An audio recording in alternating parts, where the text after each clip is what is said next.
AITA for calling off my wedding after my fiancée mocked me during a live stream with her friends? I am Adrian James Callahan, 30 years old. I had been engaged to Vanessa Hart, 29, for about 8 months. I thought we had a solid relationship. You know, the kind of responsible adult relationship where you share utility bills, plan vacations together, and argue about whether we really need the bulk pack of the most expensive paper towels from Costco. Thursday night, I was literally sitting at the kitchen table, laptop open, paying the final installment of $3,200 to the wedding caterer. Yes, that is a real sum in this economy. I was there doing responsible adult things, ticking the final boxes on our wedding dashboard. Of course, it was color-coded, and I was feeling pretty good about the organization. Then my phone vibrated. Vanessa was live on Instagram. Vanessa and her squad had gone to a luxury Airbnb cabin in the mountains for her bachelorette weekend. I told myself it would be the usual stuff like mimosas, silly games where they make her wear a future Mrs. Callahan sash. Maybe a few embarrassing photos I could bring up later, classic bachelorette content. I clicked on the live stream and there, in the center of the screen, was my fiancée wearing that exact sash. The camera was being held by her maid of honor, Tessa, obviously already quite tipsy. There were over 200 people watching. Vanessa had a flushed face, was holding a bottle of champagne, and was laughing loudly at nothing in particular. Then Tessa, the ringleader of the group, decided to get serious. "Okay, real tea," she said, slurring her words slightly. "You are getting a ring on your finger next month. How does it feel?" That is when my life took a brutal turn. Vanessa took a dramatic sip and said, "Adrian is great. You know, he is so stable." And the way she said stable was as if it were a chronic illness, as if being reliable was some sort of personality disorder. Her friends giggled, and Vanessa continued on her roll. "He always pays the bills on time. His car is always clean. He never forgets to take out the trash on Tuesdays." Every quality sounded like she was reading my epitaph. A voice off camera shouted, "But is he at least fun?" And there, Vanessa brought out the heavy artillery. She leaned toward the camera with that look. You know, that look people get when they are about to say something they find hilarious, but is actually just cruel. That one. "Yes, he is a super provider," she said, making air quotes with her fingers. "My parents love him." Then she paused, took another sip, and let all her malice flow out. "But my God, he is so boring. You have no idea." Her friends were already laughing, smelling blood in the water. "He tries so hard to impress me all the time. It is almost pathetic. Like, he plans these super romantic dates, all excited, and I am just there like." She mimed a huge yawn. Bursts of laughter filled the room. Tessa, true to form, added another layer. "Wait, didn't you say he still tucks his shirt into his jeans? It is 2024, come on." "Oh my God, yes," screamed Vanessa. "And he does this thing where he looks at himself in every mirror we pass. Dude, your bald spot is not going to disappear. Accept it." The room was doubled over with laughter. "And do not even get me started on our chemistry," she added, lowering her voice as if sharing a state secret. "He wants to do so well, but he has absolutely no clue. I have to pretend every time, just so the evening ends faster." The chat exploded. Laughing emojis, cruel comments, people tagging their friends to come see this disaster live. Tessa was almost crying with laughter, and Vanessa, with a satisfied look, stared at the camera. "Honestly, girls, should I even marry him?" And then it was hysteria. Her friends were rolling on the floor laughing. The comments scrolled by saying, "Do not do it. Girl, run." Fire emojis everywhere.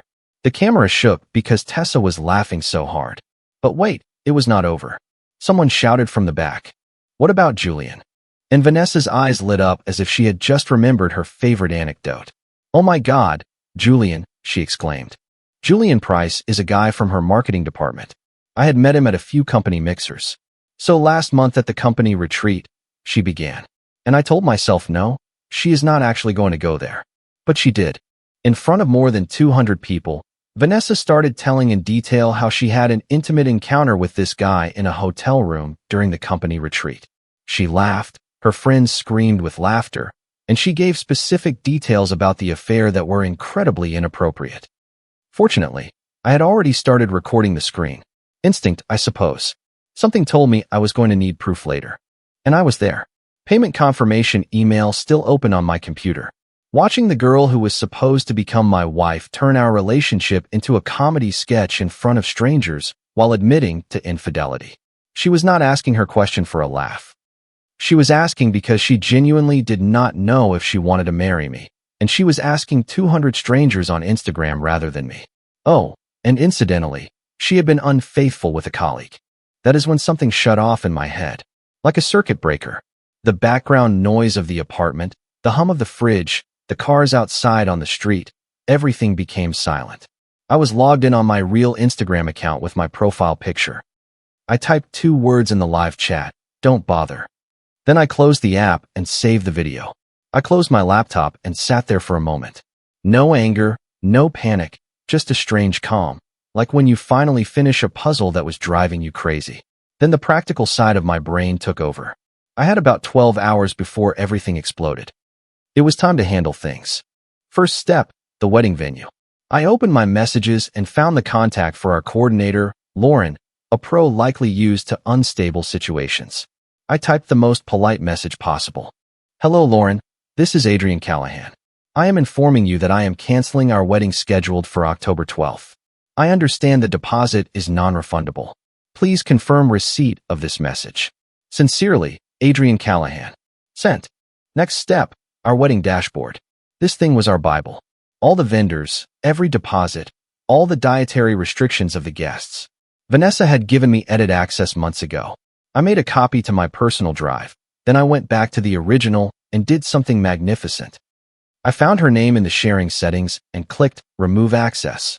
And there, in one click, she was excluded from 4 months of planning. Petty perhaps, but absolutely necessary. Next, the caterer. I had literally sent the $3,200 20 minutes earlier. I drafted another professional email. "Hello. Following my payment this evening, the event is now canceled. Per our contract, I understand this payment and the initial deposit are non-refundable. No further action required. Sincerely, Adrian Callahan." An hour later, my phone started ringing. Tessa's face appeared on the screen. The same face I had just seen encouraging my fiancée to publicly humiliate me and confess to an affair. I let the call go to voicemail, and immediately an avalanche of messages hit me. "Adrian, call me back right now. What did you do?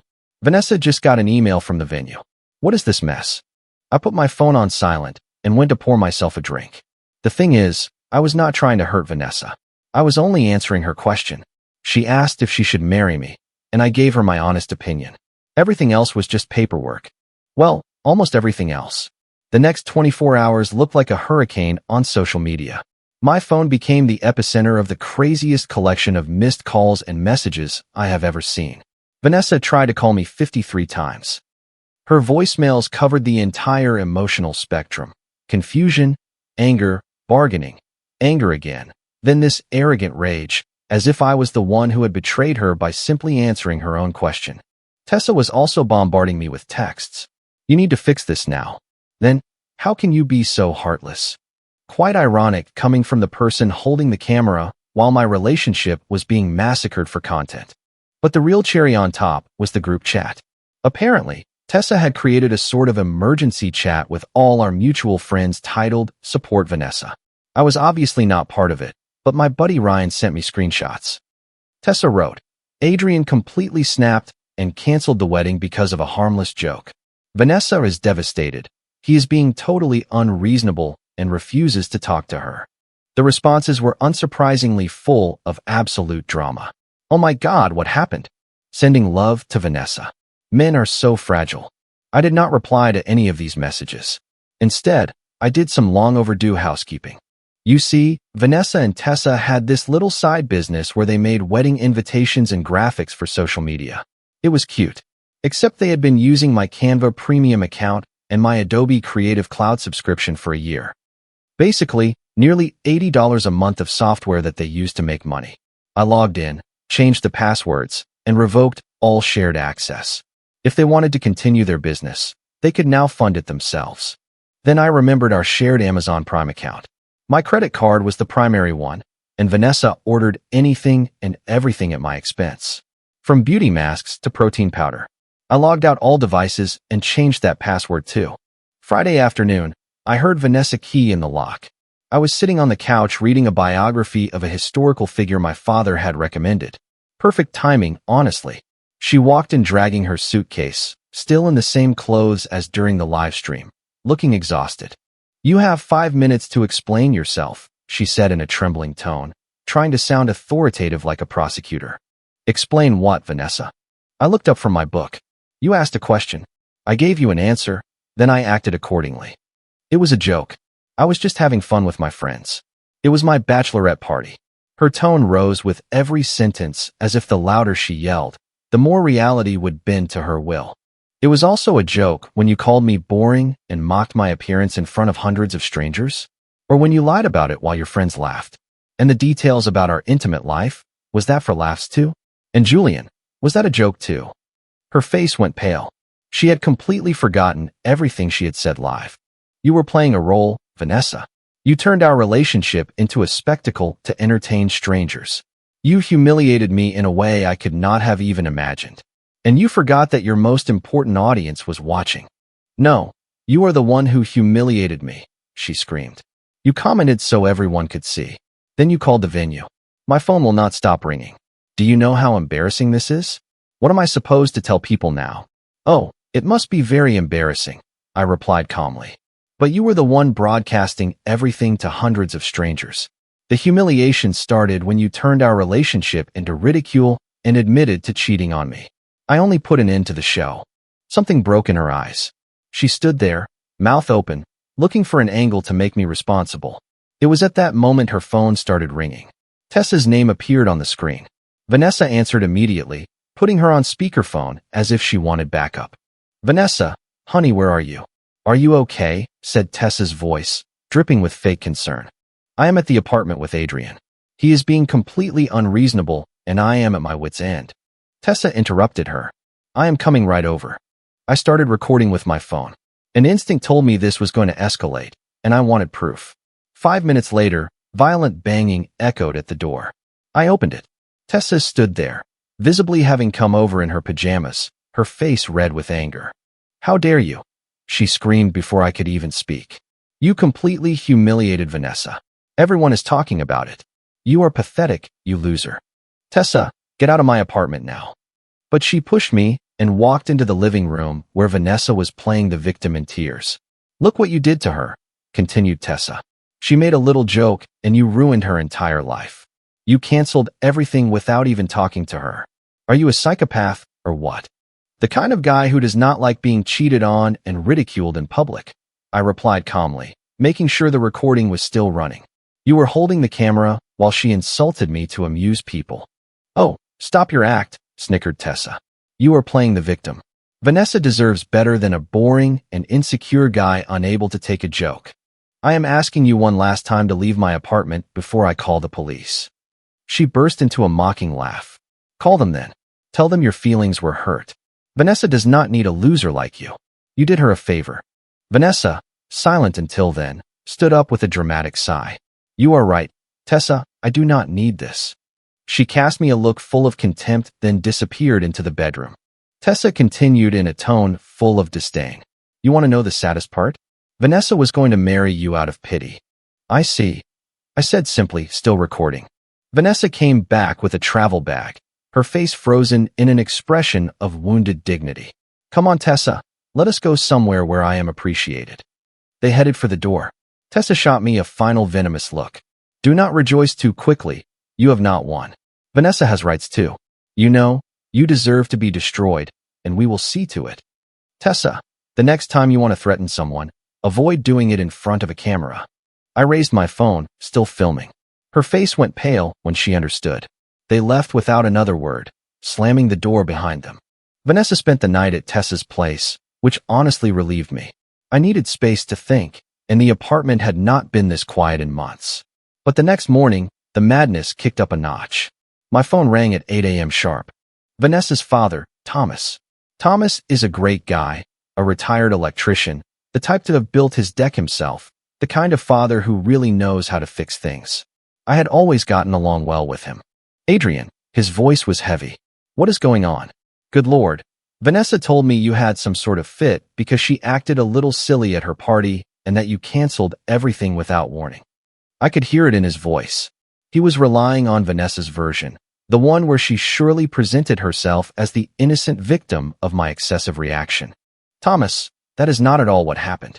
Do you have a few minutes? Because there is much more to tell. I explained everything to him. Thomas remained silent for a long moment.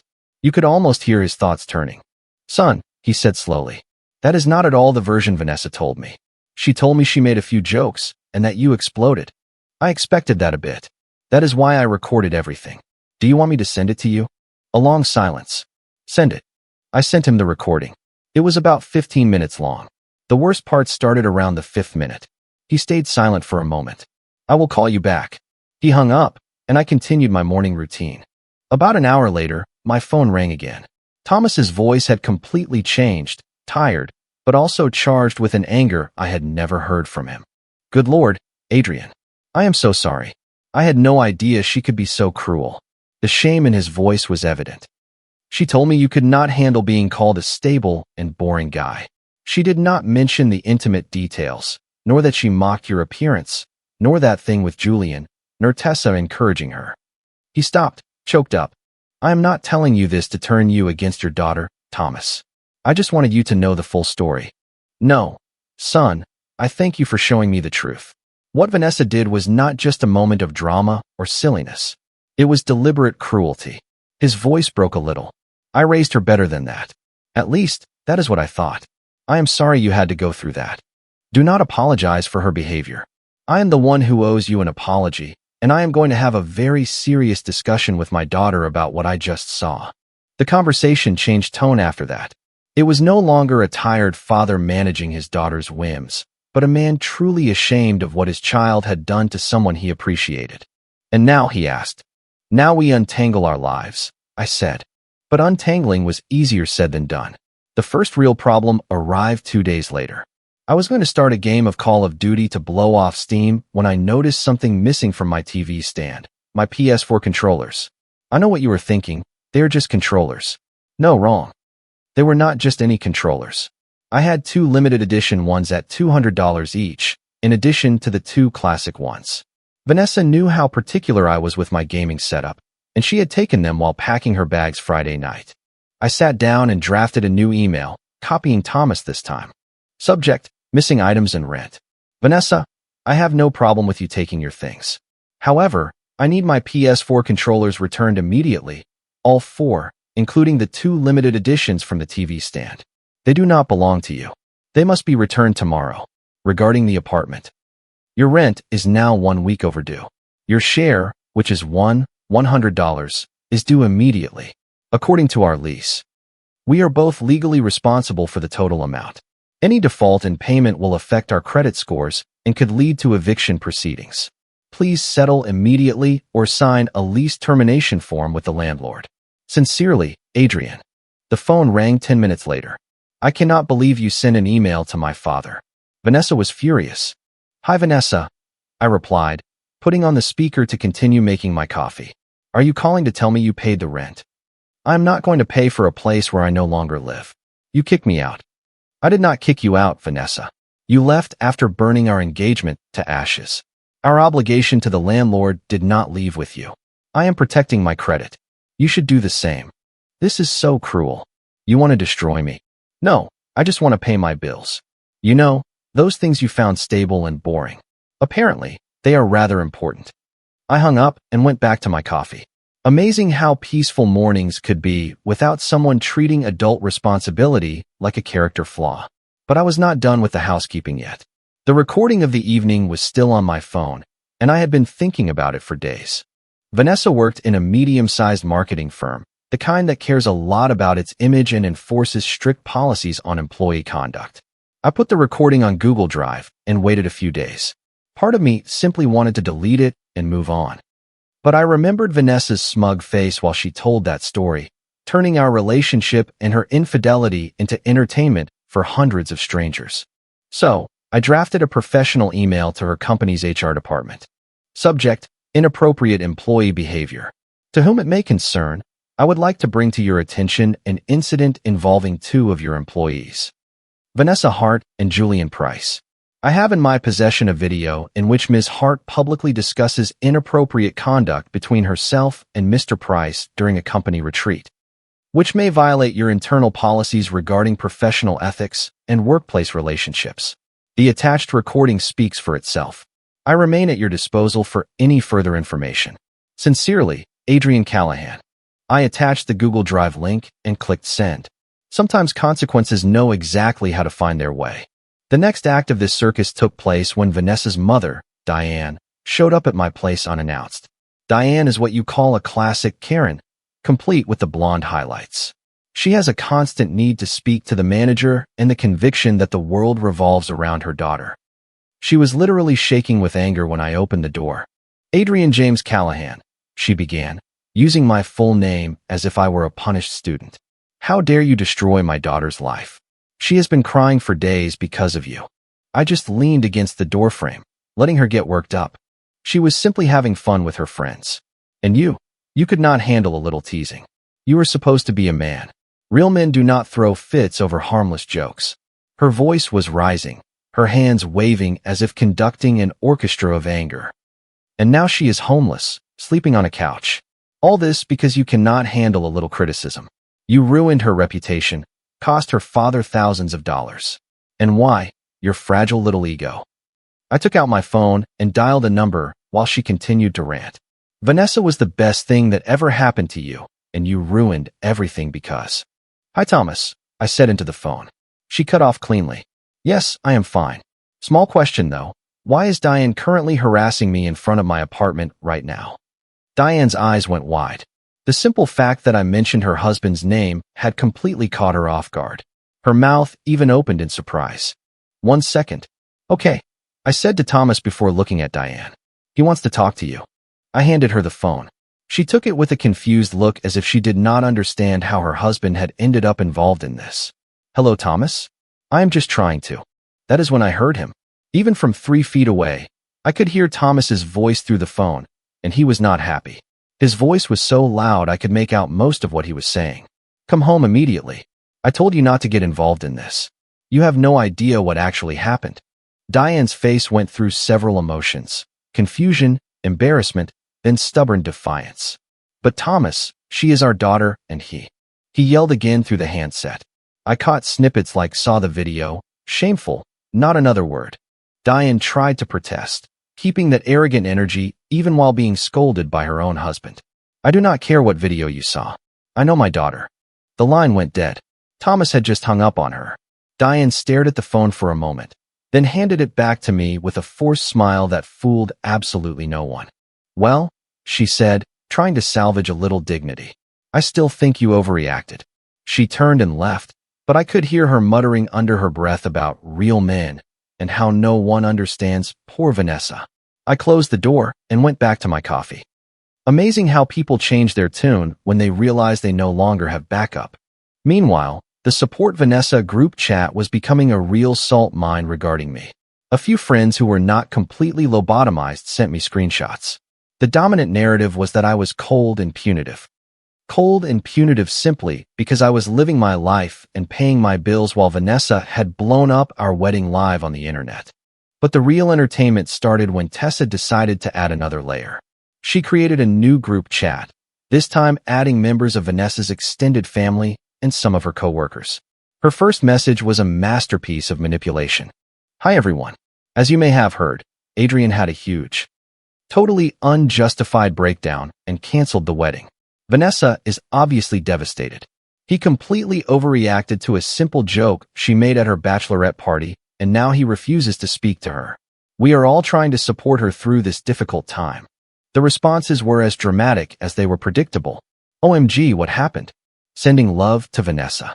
What a psychopath. I did not deem it useful to reply. Instead, I did a little more housekeeping. Remember the little business Vanessa and Tessa ran together? The one using my software subscriptions. Well, apparently they had several client projects underway with deliverables due this week. Projects they could no longer finish since they no longer had access to the design software. My phone started vibrating nonstop with increasingly panicked messages from Tessa. You have to give us access back to Canva. We have deadlines. You are putting our clients at risk. You are vindictive. I blocked her. Not my circus, not my monkeys. The controller's situation, however, was still not resolved, and honestly, that was what bothered me the most. They were not simple controllers. They were overpriced limited editions, and she had deliberately taken them just to spite me. Pure and simple theft. Thomas called me later in the week. His voice was tired, the tone of someone handling his daughter's crises without interruption. About the controllers, son, he said. I'm going to make sure you get them back. I appreciate it, Thomas. She had no right to take them. We should meet, all three of us. Settle this like adults. I thought about it. Part of me simply wanted to turn the page, let her keep the controllers to avoid another scene. But no, I was getting my controllers back. It was a matter of principle. Okay, I replied. But I will only negotiate to get my things back and settle financial matters. Everything else is over. Understood. I will arrange it. The meeting took place in a small diner downtown. Neutral ground. Thomas's suggestion. The atmosphere felt like a hostage negotiation, which was not that far from the truth. Vanessa arrived looking exhausted, probably after a week in sweatpants. Her eyes were red and puffy, and she wore that wounded victim expression that surely worked on her father, but not on me. Thomas looked like he had aged 5 years and 15 days. Being the father of a 30-year-old who still acts like a teenager in crisis wears you down. He did not waste time with pleasantries. First, he took out a bag which he slid across the table to me. Here are your controllers. Vanessa flinched, but did not look up from her coffee. I do not see why this is such a drama. They are only. Vanessa. Thomas's voice was cutting. Not another word. I checked the bag. All 4 controllers were there, including the 2 limited editions. The relief was immediate. I slid them under the table without saying anything. Now, the rent, resumed Thomas, taking out a sheet of paper as if reading a prepared statement. I sent you the $1,100 for last month, Adrian. I also contacted your landlord and paid the fees to remove Vanessa's name from the lease. Great, muttered Vanessa. Now I am homeless because he could not handle a. Vanessa, I said, enough. Thomas turned to his daughter with an expression of pure parental exhaustion. This is the last time. The very last time I get you out of a mess you created yourself. Vanessa mumbled something that could have been interpreted as, it is his fault too, but Thomas wanted to hear none of it. Then came the last item on the agenda, the wedding expenses. This was the part one was waiting for, and that she was also waiting for. I was sure of it. Her moment to pose as a financial victim. We need to settle the rest of the wedding costs, said Thomas. It is quite simple, I replied, taking out my own list. You and Vanessa paid for the dress and the invitations. I paid the deposits for the band, the caterer, the photographer, and the entirety of our honeymoon in Italy.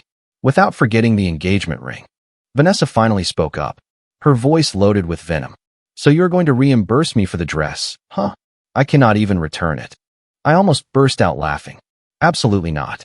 You can sell it or burn it. I do not care.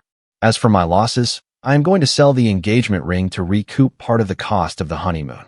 Her head snapped up, eyes full of rage. You are going to sell the ring? After everything it was supposed to represent? Vanessa, that is enough.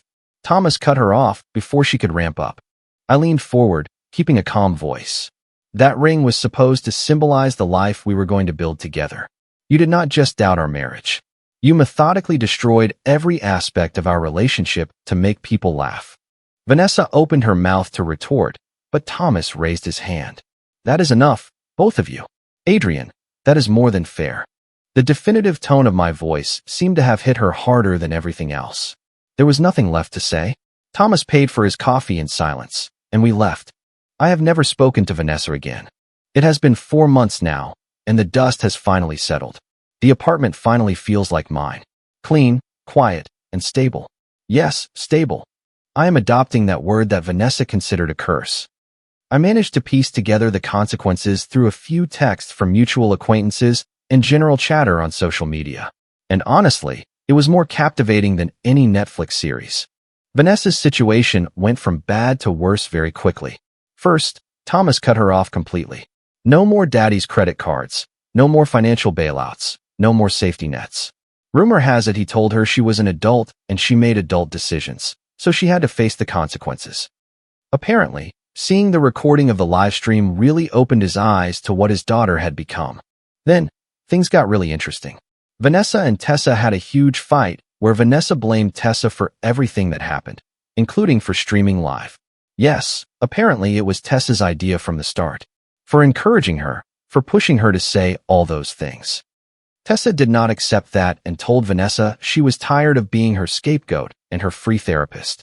She kicked Vanessa out of her apartment, leaving Vanessa looking for a place to live. Now, Vanessa is couch surfing at different friends' places, wearing out her welcome living room after living room. Tessa had signed up to be a fun bridesmaid, not a full-time psychologist for a bitter, broke roommate who treats her apartment like a hotel and blames her for her own mistakes. Speaking of work, remember the email I sent to Vanessa's company? Well, it turns out HR takes video evidence of employees admitting to professional misconduct very seriously. Vanessa and Julian were both fired within the week following my email. Apparently, the incident at the company retreat was already on the radar after a few complaints, and my recording was simply the proof they needed to take action. Vanessa had to scramble to find a new job and ended up in customer service at an insurance company. From what I hear, she hates it. Julian, for his part, apparently abandoned her, blamed her for making him lose his job, and moved back in with his parents in Ohio. Perfect. She tells people I ruined her life, which is ironic in a cosmic justice sense. I did not ruin her life. I just stopped subsidizing it and let her face the consequences of her choices. Turns out that when you remove the financial safety net of a stable partner, lose your job for misconduct, get cut off by your parents, and burn bridges with your friends, reality hits very hard. Tessa's reputation also took a hit. The live stream was recorded by several people and circulated in our social circle. She is no longer seen as the funny party girl, but rather as the mean instigator who actively encouraged her best friend to sabotage her own future. I blocked the entire Vanessa team, Tessa and Diane included, on all social media, phones, email. A true digital exorcism. Thomas continues to check in on me from time to time. He never talks about his daughter, but we still respect each other, and he still treats me like a son. 3 weeks ago, we had a drink and talked about work. Last week, I booked a flight to Italy. Remember that honeymoon we were supposed to take? I am going solo. As for the ring, I sold it for a decent price. I lost money in the end, sure, but I gained something much more valuable. Peace of mind. The best breakup I ever had. Comment. Sometimes we mistake drama for passion and forget that stability can be a pure form of love. Real self-respect is not about making a loud scene, but about knowing when to quietly walk away from places where you are not valued. There is immense dignity in being the person who keeps their promises and handles responsibilities with grace. We often learn that the energy we put out into the world eventually finds its way back to us. Choosing your own peace over revenge is the most powerful move you can make. Never let anyone convince you that your reliability or your kindness makes you unexciting. It is crucial to surround yourself with people who hold you accountable, rather than those who enable your worst impulses. True happiness often begins the moment you stop trying to please an audience that was never rooting for you. You define your own worth, and sometimes the bravest thing you can do is simply close the door. I hope you find the courage to protect your peace and build a life that feels right to you. If you like the stories, don't forget to leave a comment and support the channel by subscribing. See you in the upcoming stories.